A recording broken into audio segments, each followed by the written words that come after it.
Hello actors, writers, directors, and production crew. Welcome to Small Talk with Tony, an interview series where we get together with people in the biz to make small talk. I'm your host, the owner, chief storyteller, and the Tony behind Tony Video. Now, over the course of this series, you will hear stories and personal experiences from people just like you. So, let's make some small talk. Actions always find a way to shine brighter than the things you say. So, today's guest is the remarkable Stan Klimecko. Stan is a local SAG and equity actor from Niagara Falls, New York. He has been featured in many short films, feature films, and has appeared on several professional stages in both LA and New York City. Stan was also nominated for Outstanding Leading Actor in the play The Onion Game, and I've had the pleasure of sharing the stage with Stan in the show entertaining Mr. Sloan at Irish Classical Theatre Company. So will everyone please join me in giving a very warm welcome. Stan, thank you so much for taking the time for some small talk. Happy to be here, Tony. Well, Stan, you have a lot of experience in the acting world, not only as an actor, but as a former manager and producer. And, working together, it was really nice to kind of see a little bit of that process. But tell me, how did you get started with all of this? What were some of the things that ultimately led you to becoming an actor? I was about 15, 16 years old, and I had sort of what is considered a traditional upbringing in Niagara Falls, New York. I played a lot of sports, whatever was in season, baseball, football, hockey, around the neighborhood, Little League, and was involved in the Boy Scouts, but not too much experience in the arts. And I went on to high school, and I went to see a play. A few of my friends were involved in the theater, and it was the first real play I had ever seen, and it was kind of a wonderment to me, even though it was just a high school production. They had the old age makeup, and I was really riveted, and it struck a nerve with me, and something in me said, I think I want to try that, even though I had never even thought about it before I saw that play. It was also, as often the times in a high school production, the girls, the females, were much stronger than the men. So there was something that said, I think I can do that. I also wanted to meet some of the girls involved, but I was a shy kid, and I kind of got my nerve up, and I auditioned for the next play, and it was a musical, and I got cast in a chorus part, and that was fun. But then the teacher, his name was Leon Packman. Unfortunately, I went to his wake last week. He was a real prominent teacher in my life. He passed away, but he loved American theater and American classics, and he loved Arthur Miller and Tennessee Williams. And for the play that year, he did A View from the Bridge, which was about working class and immigrants. I'm half Italian heritage, so it really stuck to me that theater was for the people. And it really, I was able to relate to it, and I played Mr. Alfieri, an older character, as I often do, and it really started something in me. And then I was in plays throughout high school, and then I went to college. Again, I wasn't going to get involved in theater, but I followed a theater major to her audition, and I asked the director if I could be a stagehand, and he asked me to audition. And I wound up getting cast in the Miss Firecracker contest in college, and it sort of spiraled out from there. It's funny you say that, because I had a similar experience with theater. I didn't start thinking about it until I was a sophomore in high school.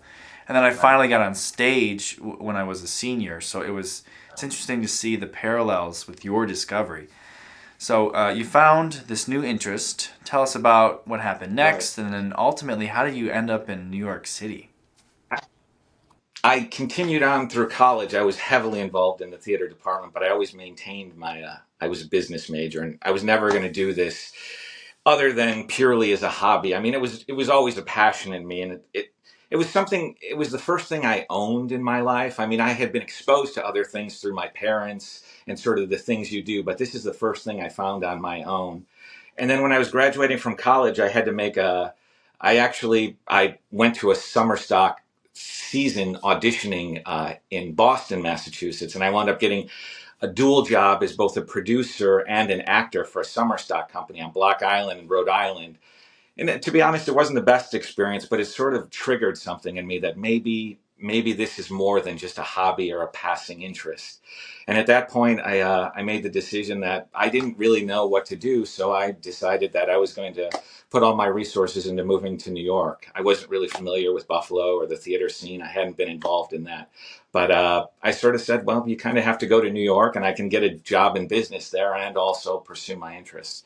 So I moved to New York with a few classmates who I had done plays in college, and sort of started the groundwork as an actor. I started taking acting classes. I studied with some legendary acting teachers, William Hickey, Uta Hagen at HB Studios. I did a lot of gritty off Broadway theater, and that's where it went from being an idea of something to becoming a real passion. Once I started getting into the psychology of acting and developing a character and script analysis and learning what I was doing as opposed to just sort of feeling my way through it, it ignited something. And it was something that, I think I took my talent and I grew with my experiences in New York. That's interesting because you didn't have to abandon your original business degree. You were able to just Right. add your acting and performing arts experiences to that, so you can have the best of both worlds. And I think it's important, specifically in pursuing a degree in the arts, to have some kind of foundation. For you, it was business. So looking back to our first guest, Dudney, he talked about his experience moving to the city, along with his hardships. So when you moved to the city, what helped you settle into the city life, knowing you had both theater and business Right. as options? Right. Well, I mean, for me, it was a little bit easier because one of my good friends from college, actually, his mother remarried and left him the apartment. So I had a landing pad, and I moved with a couple of my good friends who are involved with the theater. So I was always holding on to this idea, the business degree, that that's sort of the field I would pursue, and acting was still going to be a sidebar, but I was going to get involved in it. But as I became more involved, I mean, first of all, I came from Niagara Falls, and moving to New York City is a huge leap culturally, psychologically. I mean, you're sheltered on a certain level growing up in Western New York. For me, growing up, going to Buffalo was a huge trip. So moving to New York City was a huge leap of faith. I mean, I had the summer stock experience, which helped, and a few other experiences where I traveled around. But like I said, my roommate from college had an apartment. His mother remarried, so we were able to move there. I had friends from college, and we just sort of made the leap. We went in. I got a temp job working at the World Trade Center. And I got jobs in restaurants and started taking acting classes. And culturally, it was so enlightening to me. I felt like for the first time, I start to became who I was. Okay, so you moved in with some friends. You got a temp job. You're able to get settled in. Right. So, what were some of those things you discovered in the city that ultimately helped you get to the next level? Well, I embraced New York, and for me, it was a bit of a cultural renaissance. Like I said, I hadn't grown up in the arts, so I went to concerts, I went to plays. My friends were with me. We made new friends. I worked in restaurants, met people from all over the world. New York is, if you've lived a relatively sheltered existence, I think New York is the ultimate place because you meet people of all different nationalities, ethnicities. You become friends. It's a melting pot. People find New York to be not friendly. I found it the opposite. I found it to be one of the most open places I had ever been. And for me, it showed me a lot about the world. And I think that helped me as an artist, as an actor, because it really defined who I am today. I mean, as you're a kid and you're growing up, you're exposed to things through your parents and their experiences, but then you have to go out and make your own experiences. And for me, New York was an evolution of my artistic self and my personal self, where I also took acting classes, did a lot of gritty off Broadway work, and that's sort of the foundation of who I am now. Yeah, I feel like everyone has their own opinion about the city, but it seems like what you're saying is when embracing a new environment, it's best to be open-minded and open-hearted because you never know, what biases you have, and ultimately that can help you grow. I mean, how would you describe working as an actor in New York? Well, to be quite honest with you, I mean, New York is great, but a lot of the paid acting work, New York is musical theater, it's classical theater.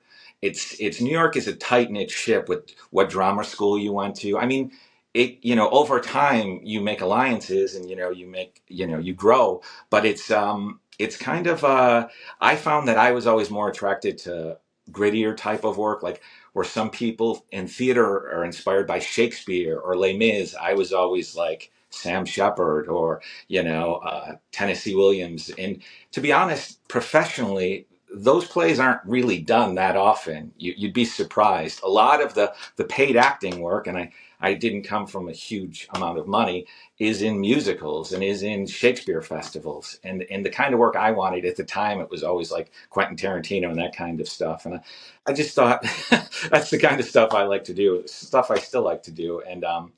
And I just thought I was making money as an actor and I was a working actor, but I just sort of want to expand my horizon and see. Basically, I went for greener pastures. Yeah, I totally understand. You're constantly improving your craft. And even if you hit a roadblock, it seemed like you were able to find your way around it so you can continue to Right. grow. And a part of that growth, you added the experience in being a manager as well as a producer to your resume. So, how did that come about? And what is the relation to being an actor? Well, first of all, most of that came out of necessity and trying to create work for myself as an actor. Because there is a big difference between New York and Los Angeles. When you go to New York, a lot of people, I mean, it's an artistic city, and being an actor and being part of the arts is an important part of that community. But when you go to Los Angeles, it's completely a business. You're in a business town, and the business is films and television. And it's a different mindset. It's a different everything. And the producing end of it, I had mentioned before that I had worked as a producer and studied business. The producer is the person who sort of develops the project. And basically, I was mostly developing projects to involve myself in stories I wanted to tell. So that was why I got involved in producing. And the management is a similar thing. I had a friend who was working for a management company, and she said, "Would you want to get involved?"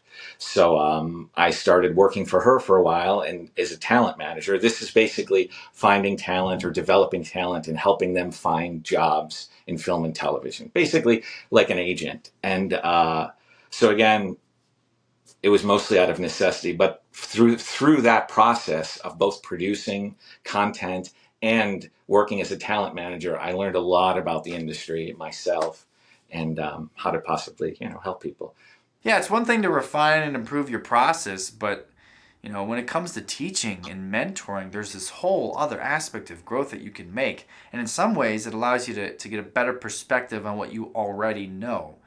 Since you had the lens of a manager and a producer, what would you recommend for actors that are trying to refine their branding and overall presentation when looking for agents and auditioning? Right. Well, first and foremost, I think it's important to really love it. I mean, I don't, it's a very difficult and challenging industry, and I think you have to really be passionate about it. Secondly, I think it's important to surround yourself with talented people. People, your the quality of your work gets better when you're around better people. I always made it a point, especially when I was in Los Angeles, not to feel like the big fish, because sometimes in a smaller market you can feel like a big fish, but always surround yourself with people you admire to raise your game.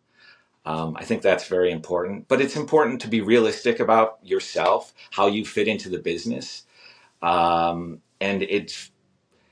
there's certain people who have, they're more marketable at different phases in their career. Some people might be 18 years old and have a great look, but by the time they're 24, their look might not be as marketable. And somebody who might not be marketable in their 20s and 30s might be more marketable in their 40s and 50s.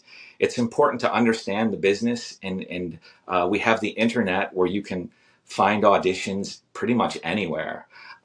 So I think using the internet as a tool and always being aware of everything you can is an important part of being an actor.